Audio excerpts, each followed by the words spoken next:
Hi, everyone, and welcome back to the Congressional App Challenge Debugged Podcast. I'm your host, Medha, and today our guest is Alon Grinshpoon, who is the CEO of Echo 3D, a Techstars alum, and received his master's in computer science from Columbia University, specializing in 3D, AR, VR, and computer graphics, and received his bachelor's in computer science and electrical engineering from Tel Aviv University, specializing in cloud technology and distributed networks. Alon, how are you doing? I'm good. Thank you so much. Super excited for this. Really appreciate the invite for the show. Yeah, amazing. Well, thank you so much for coming. And so I'd love to just dive right into it. Why 3D, AR, and VR? Like, how did you get into that? I love it. So I'm obviously drinking the Kool-Aid when it comes to 3D and a big fan of AR, Mhm. VR. I personally believe it's kind of the future of content. We had images, we had videos, and now we have this new type of content with 3D.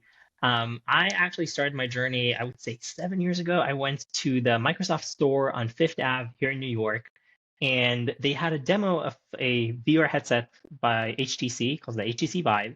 And I tried it for the first time and I was just enamored. I was like, this is magic. This is unbelievable. This technology can do so much for obviously education and training and data visualization. And I was like, oh my God, this is amazing. And then I decided I'm going to pursue a master's in computer science, specifically in 3D, specifically in AR, VR. And that's where I kind of started my journey. I applied to Columbia and then started that program specifically focused on 3D, AR, VR. That is so interesting. And I'm so curious, like, 7 years ago, was it hard to find master's degrees in 3D, AR, and VR? Like, how did that happen? Yeah, great question. So, I mean, I was fortunate enough, again, New York has like amazing schools and Mhm. amazing programs, and specifically that program is very adjacent to computer science. So I was fortunate enough to have a professor called Professor Stephen Feiner, who was at Columbia and focused a lot of augmented reality, virtual reality, and stuff like that, and human-computer interaction. But I think a lot of programs that focus on computer graphics have a very Yeah. kind of, kind of similar syllabi. So if like computer graphics has been around for a while, why now? Like why are we talking about 3D, AR, and VR so much now and so much more than we were talking about it 10 years ago? Like 10 years ago, I remember like we were thinking and talking about like the Google Cardboard glasses and like the Snapchat spectacles. Like what changed, I think, to make it Yeah. more of a public So the answer is that the hardware conversation? is there. You can buy headsets Mhm. like the Meta Quest 3, which is cheaper than a Right. gaming console, or the Apple Vision Pro, who kind of recently was released. And suddenly you have all these AR VR headsets who are ready for mass production and mass usage. And also your phone, if you think about it, is an AR platform. We don't call like face filters or things like Snapchat or TikTok like AR, but it is. It's basically augmenting your real world through a camera. So there's two Mhm. types of AR. There's kind of headset, basically a camera see-through. This way you have on a phone and you're looking at the world through your phone, and you have it could be kind of an optical see-through, which you look at the world through some kind of set of glasses. And what's interesting is that we finally got to the point that this is ready, working, commercialized, and developers can build applications at scale right now, which I think is the most exciting part. That's so interesting. And so I want to back it up a little bit. What were you up to before your master's degree? Like, I know you were in computer science, you got a bachelor's degree in that. Like, what were you doing before? And like, what between like trying on that headset and like realizing, oh my God, 3D AR VR is really cool. Like, what were you up to then? Yeah, so I'm obviously a certified nerd. As you mentioned, my bachelor's degree is in computer Mhm. science, applied engineering, my master's in computer science. And back in the day, I really focused on server-side technology. So a lot of the things are invisible, like server configuration, client-server kind of communication. And I worked in NVIDIA and a company called Mellanox that was acquired by NVIDIA for a while time. And then a lot of my kind of background was a lot of, again, the kind of network infrastructure stuff. And then when I tried AR VR, which is some could argue the most front end, most visual industry of all time, I was like, wow, this is incredible. And what is the things that you need to do, kind of the invisible stuff that you need to do in order to achieve that? So if we think about, again, we mentioned images and videos, these are types of contents that we know how to use, we know how to kind of consume. But 3D is so different. The file sizes could be massive. The file structure could be very difficult. Different platforms can have different kind of file specifications. So I was like, let's take a lot of the learnings I had personally as someone who focused on like server side stuff and see how they apply in the world of AR, VR. And again, personally, I was really drawn to how visual and how design oriented this technology is. And that the thing basically kind of transformed me to the entrepreneur that I am today. That a lot of what I do today is taking a lot of kind of concepts in the world of server infrastructure and bring them into the world of 3D, basically. That's so interesting that you kind of went from like complete back end to 3D Right. and front end. And so I'm curious, like, how did you make that jump from working as a software engineer to then founding a content management system? Like, why did you decide to first A, create a startup, and then my second part of the question, why specifically CMS? Oh, I love it. So specifically a startup, I was always startup oriented. I always like kind of very entrepreneurial. I Mhm. really wanted to kind of create my own business, create my own company. I also have a twin brother, and I'm like, oh my God, this is great. We have to start a company together. And like the kind of buzzword in 3D is Oh, kind of digital twins, and we're actual twins. So like, okay, we have to kind of, lean on that. So I always that's wanted to so start a company. funny. But then specifically when I worked at Columbia, my research was around augmented reality for surgeries. We took CT and MRI scans, converted them to 3D, and then physicians would basically perform surgery while seeing the patient's heart floating above them during surgery, Wow. or driving a catheter basically through a patient's body and using kind Oh, of the heart as, or like an aorta or lung as the 3D reference map. And it was like an amazing use case, again, mind blowing how this thing works. And I scrubbed into like 13 surgeries, but I was very much so of like, why am I here? This is 6 a.m. in the morning. Why do you need an engineer in the OR to swap out a heart or an aorta or a lung? Why is there's no kind of cloud solution, some kind of server solution that yeah. allows you to do this? Like, why am I here? And there was no solution like that. So I started kind of talking to a lot of developers, a lot of engineers, a lot of creators to ask, what do you use to solve this problem that I had personally and professionally? And they said there's no solution like that. And I was like, okay, I'm going to build it. And that's where kind of my company Echo 3D started. So interesting. And so, can you, just to clarify, what were you doing when you were in those surgeries? Like, what did they have you do? Like, literally, like, did they ask you to like scan or replicate those like hearts or brains that the surgeons were operating on? Like, what were you doing? Yeah, so we already had kind of pre-scanned CT and MRI scans that are usually accessible on 2D on your website on a computer monitor, and then we would convert them into 3D. So that was like one process to kind of convert them to 3D. But then once even if you had the 3D file, we had this app running on these Mm-hmm. smart glasses the physician would wear. And I had to move that file from a computer to those smart glasses and rebuild the application on the smart glasses. And that process took so much Oh, wow. time and it was just so, in a sense, redundant because if you think about it, the app is exactly the same app for every patient. The only thing that changes is the content.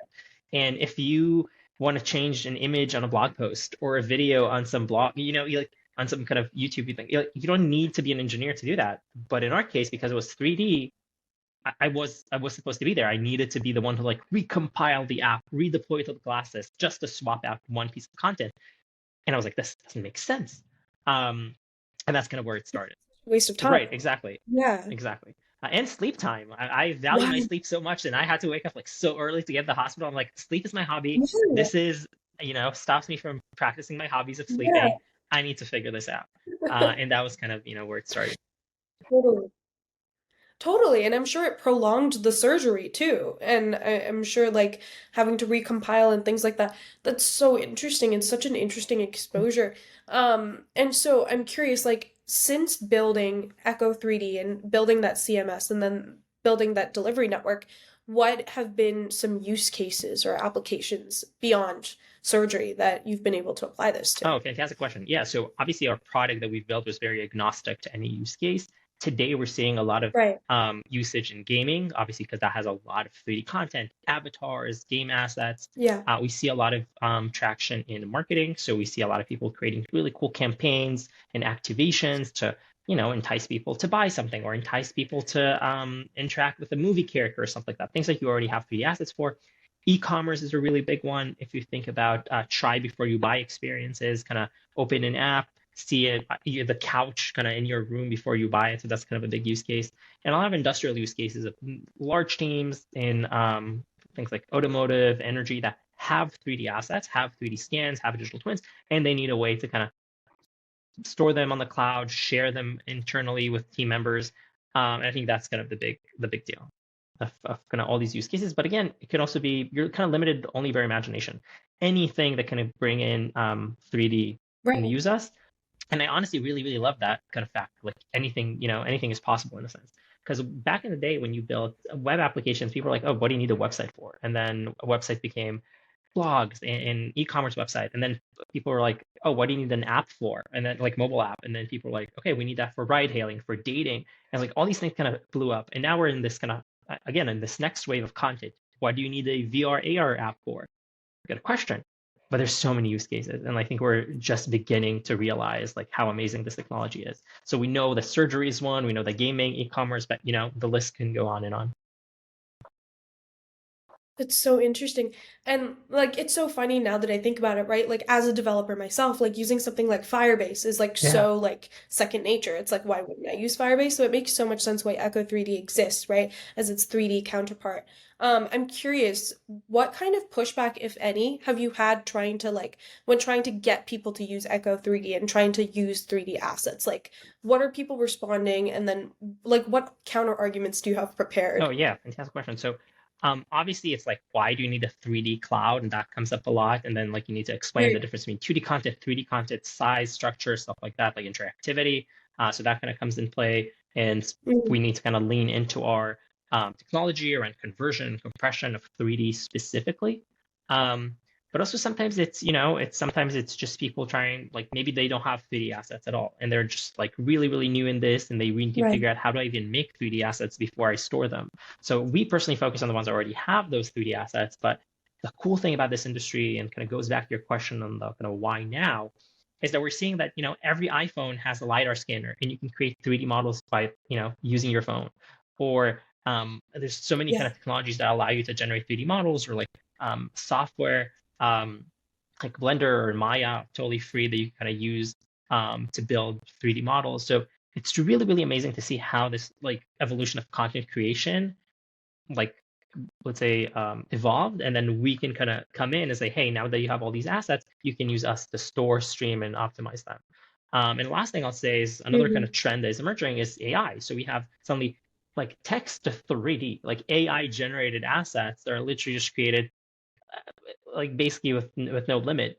And back in the day, we had that, for 3D printing. People had a lot of 3D models for 3D printing and stuff like that. But now it's like on steroids because you can literally put any text in and generate any 3D model, or kind of Yeah. have all these tools to build like content at scale.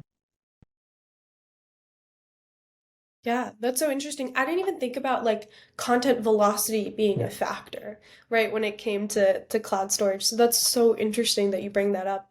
And I want to focus a little bit more on like the broader business structure in terms of like building your startup. So it's been what, like 6 years since you started Echo 3D. What was it kind of like? How has it kind of been like over those past 6 years when it comes to like building out a team and like figuring out like, oh, I need a founding engineer or like I need someone in Yeah. marketing. Like how did that kind of work for Yeah. you? Yeah. So that's kind of the core kind of question when building a startup. For us, it was like, okay, let's start building a product. Mm, And the first thing we did is we talked to as many potential clients as we can, like as many potential users, to see if what do they need? Is this is the thing that we need to build? Afterwards, we got a few grants, and we got into Techstars. They were the first to invest in our company. They're like one of the biggest accelerators in the country. And then we got an mhm. investment from a VC, and then a larger VC, and then a corporate VC, overall raising $9.5 million. Throughout all these kind of milestones, we were like, okay, what is the thing that we need right now to take us to the next level? What team members do we need to bring in? Is it engineers? Is it sales? Is it marketing? And that's how we kind of hired. But this is kind of the biggest, let's say conundrum in startups. Like, how do you build the right team? How do you bring in the right people? And in Yeah. order to do that, you really need to find the people who are like drinking the same Kool-Aid as you are, believing in the vision of the startup, like have a background that's similar to you. I hired a lot of people from the same lab I was at Columbia because they have the same skill sets that I do. So like Mhm. here, this is so easy. So Yeah. tap into, like, if you are trying to build a team, tap into your network, tap into your existing kind of circles to find the people who are, again, have a kind of the same mindset and see the same vision of the future that you do, because they will help you move it forward. And again, it doesn't matter if it's engineering or sales or whatnot. That's so interesting. And so you mentioned drinking the same kind of Yeah. Kool-Aid and the same vision. What version of the Kool-Aid are you drinking? What's your Yeah. vision for Echo 3D or even broader for AR VR? Yeah, so we really want to be kind of that backbone of content and kind of the backbone of 3D asset management everywhere in the world. I'm a big believer in the way I see the vision of the future is that we'll have more and more AR VR headsets, more and more 3D technology embedded into every industry. I think what we're seeing right now is that a lot of generations are okay looking at the world through their phone or looking at the world through some glasses. That's really exciting to me. Like because people are always thinking like, oh, what's the next iPhone? It could be just adjacent to iPhone. Like here's camera, like the same way iPhones didn't replace computers. I think we'll have headsets that don't necessarily replace your phone, but they enrich your experience. They add literally another layer on reality that you can interact with. So that's what I'm really, really excited about, like how we integrate all these kind of 3D content and technologies into every industry and every interaction that we have. A lot of the things that you see in sci-fi movies, I can't wait till we'll have, like everyone has like their own kind of Jarvis, like Iron Man, your own kind of personal assistant, or like kind of heads up display that shows you things around you, or like you go into a car and you see like this arrow pointing there. Like these are the things I really want to see, and I'm building towards it, I guess. That's so exciting. And it's so funny that you mentioned Jarvis, big Marvel Oh yeah, fan. same. But it's so funny that you mentioned that because literally last night I think I saw something about I saw some tech news about how Apple released this paper that they published about like a 3D Siri that's like more AI based, more data driven, more personalized as an assistant for each person. And so I'm so curious Yeah. to see how that ends up panning Yeah, and out that's for the in future. general, I think that's just Do you have any incredible thoughts to on that? hear. I Yeah. mean, think about how all these technologies convert together, like all these kind of buzzwords, AI, Yeah. 3D, AR, VR. And it's like this is great. Like look at all these kind of Mhm. big players like Apple, like Meta, like Google, Nvidia, Qualcomm, like all these amazing companies coming together to Yeah. basically enable this technology for consumers and put everyone in like give everyone a Jarvis. That's incredible. Yeah. It's Yeah. absolutely incredible. It's also a little bit frightening, but it's Yeah. absolutely incredible. And so I'm curious, like, you mentioned that you got funding from Techstars, and lots of different VCs and things like that. What was that experience like? What kind of support or mentorship, if at all, did you get that you thought was Yeah, invaluable? fantastic question. So again, I come from an engineering background, so I didn't know a lot of sales and marketing, and these accelerator programs really, really help you out in how to Mhm. do that. They can at least guide you and like connect you to the right people that can mentor you and help you in this way. This is a general thing. I'll say to any inspiring entrepreneur, talk to as many people as you can, create kind of your network, Mhm. create your circles, and have people that are willing to help. And the cool thing about like the side I live in, like a lot of people are really, really excited to help you. Like if you're an entrepreneur and you're building something, so many people want to like Yeah. ride the hype train with you. And I think that's really important. And what's good about this is like we're not reinventing the wheel. People did that, like you mentioned, Firebase did that for like 2D or like mobile. Connect to people with Firebase, like ask them, how did you do that? Do the same thing. So a lot of the problems that entrepreneurs have, some other entrepreneur also had. So, you know, talk to them, be very kind of transparent about it. And I think a lot of entrepreneurs in different levels are really, really happy to help other and kind of pay it forward. That's really awesome advice. And I think like one thing I really want to emphasize and call out about what you said is like so many people are so excited to Mm. help out people that are really excited about a Yeah. problem because most likely they're excited about that problem too, or they're excited about the fact that you're excited Yeah. about it, right? Like I feel like that's a very underrated thing that a lot of young, passionate, high achieving people aren't necessarily considering when they're thinking about an entrepreneurship idea. And so my last question for you is because the people listening are middle school and high school students that are really interested in entrepreneurship and they're really talented coders, what advice do you have for someone who, like you, is a computer science nerd, but wants to try to build out that entrepreneurship skill Yeah. set? So again, talk to as many people as you can. Like validate what you are doing, validate what you're building. Entrepreneurship in Mhm. general, like or startups in general, are basically evidence-based entrepreneurship. You have kind of this thesis, people need this product. Do they? Or I think if I do Right. this, people will register to my product. Will they? So talk to as many people as you can. Try to articulate your message. I think that's really important in like finding like what resonates with other people. One of the things that I found really, really important is like we're trying to pitch our startup and like no one got what we're doing. And then at some point, I talked to someone and like they kind of like explained it back to me, and I was like, yes, that's the thing. This is it. So I think you need to find that sequence of Yeah. words, almost like this spell that if you say, people will want to join your startup, want to help you, want to put money into your company. So finding that kind of sequence of words, finding that spell that you can cast is really important. So talk to as many people as you can. Try to kind of pitch your idea, see how you kind of iterate on that idea and how you iterate in the messaging, because that is something that is really important. Like the way for you as a CEO, as an entrepreneur, is like you need to be that kind of, cheerleader for your company. You need to be that cheerleader for your space. And for that, you need to find like the right spells to cast in order to kind of find all the people to join your ride. I love that you described it as a spell where you get all the words and Yeah. letters right. I'm also I like a big love Harry that. Potter I think fan that's so on true. top of being a Marvel fan. So that's why. Oh my God, me too. So I love that. Incredible. Yeah, I'm thinking of the Wingardium 100%. Leviosa part of the books where you say that. Yeah. Amazing. Well, thank you so much for your time. Really appreciate this advice, and I think our listeners will find this super valuable. I definitely found it very valuable. So thank you so much for coming on. And to our listeners, thank you so much for listening, and we'll see you for a new episode next week. Thanks so Bye. much.